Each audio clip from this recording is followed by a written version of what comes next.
upon a time, there was a man whose second wife was the nastiest person in the world. She had 2 daughters who were just like her.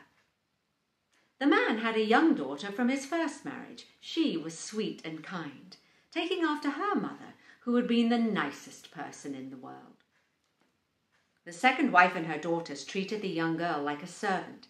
She had to do all the housework, and her stepsisters called her Cinderella, because when her work was done, she'd sit by the kitchen fireplace and was dusty with ashes from the cinders. The girl never complained, and although she wore rags, she was still beautiful because her sweetness shone through.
One day, the king's son organized a ball so that he could choose a wife.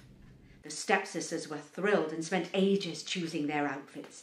They said to Cinderella, "Wouldn't you like to go to the ball?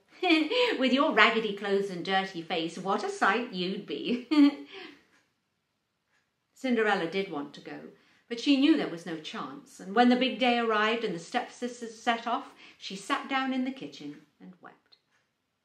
Suddenly, a figure appeared before her. "Hello, Cinderella. I'm your fairy godmother. Tell me what's wrong."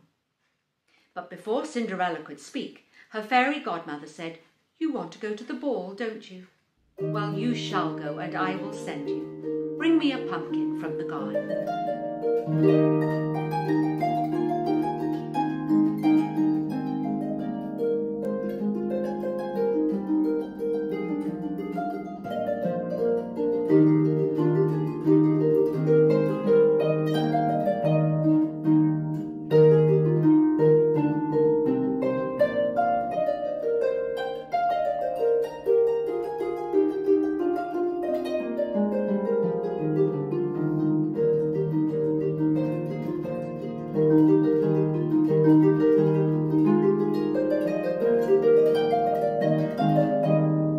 Cinderella picked the biggest, best pumpkin she could find.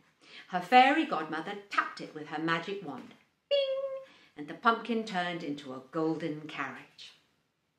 Then the fairy godmother opened the mousetrap where she found 6 live mice.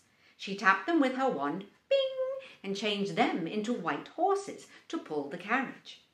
She found a long whiskered rat in the rat trap and, bing, changed it into a coachman with a handsome moustache.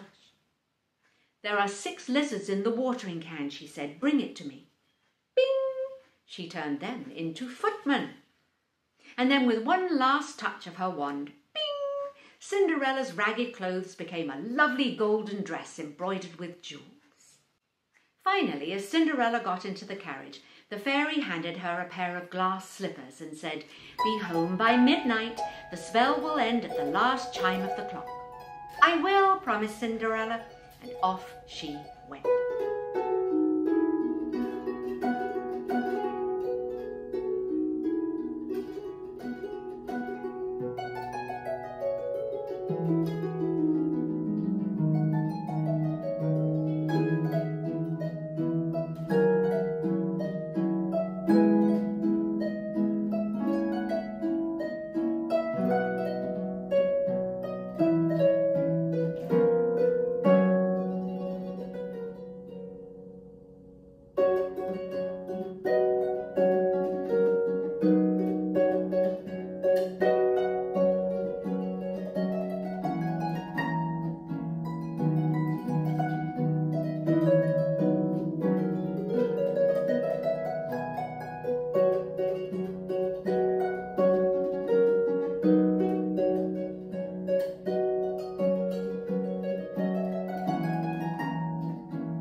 Cinderella entered the ballroom, everyone stopped to admire her beauty.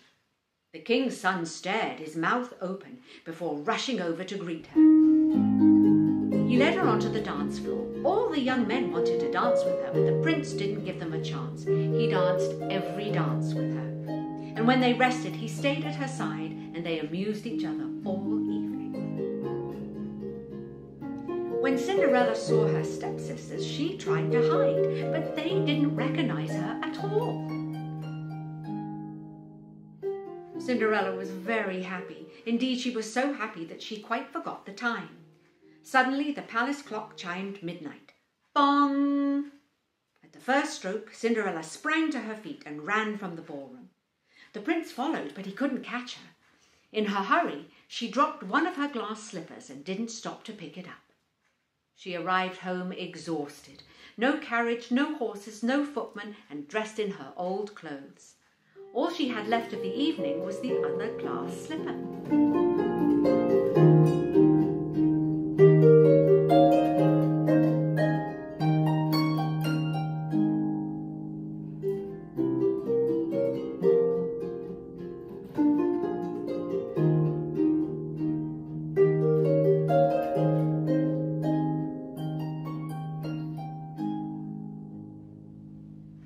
When the stepsisters came home later, they told Cinderella about the beautiful stranger dancing with the prince, how she'd run away dropping a glass slipper on the steps, how the prince had picked it up and gazed at it. He had definitely fallen in love with her, they said, even though he didn't know who she was.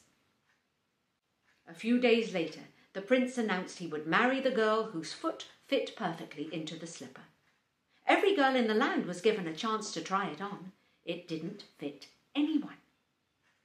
Finally, the prince and the slipper arrived at Cinderella's house. The stepsisters squeezed and pushed and pushed and squeezed. The shoe did not fit.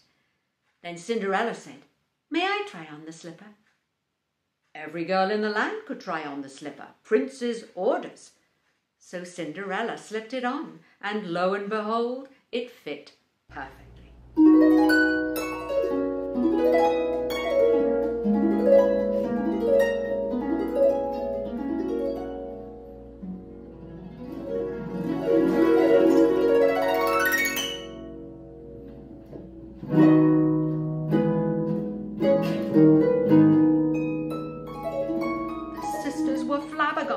But not half as flabbergasted as when Cinderella pulled the other glass slipper from her pocket and put it on. At that moment, the fairy godmother appeared. She tapped Cinderella's clothes with her magic wand. Bing! Another gorgeous dress. Then the sisters recognized her as the beautiful stranger at the ball. They hung their heads. "Sorry for the way we treated you," they said. Cinderella scolded her stepsisters, but then she forgave them because that's just the kind of girl she was. Cinderella married the prince, and you don't need me to tell you, they lived happily ever after.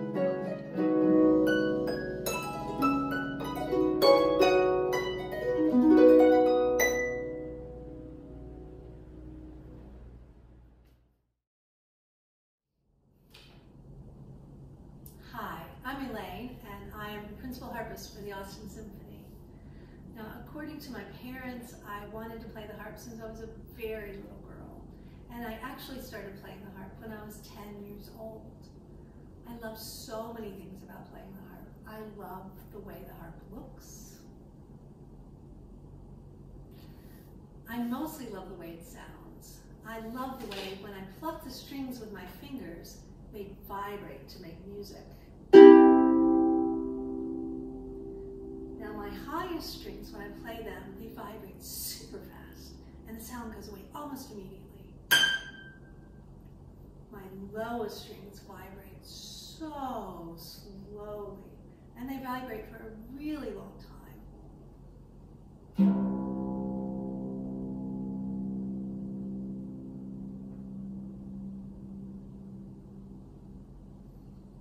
I hope you've enjoyed Cinderella. Look for more videos featuring my friends, the musicians from the Austin Symphony.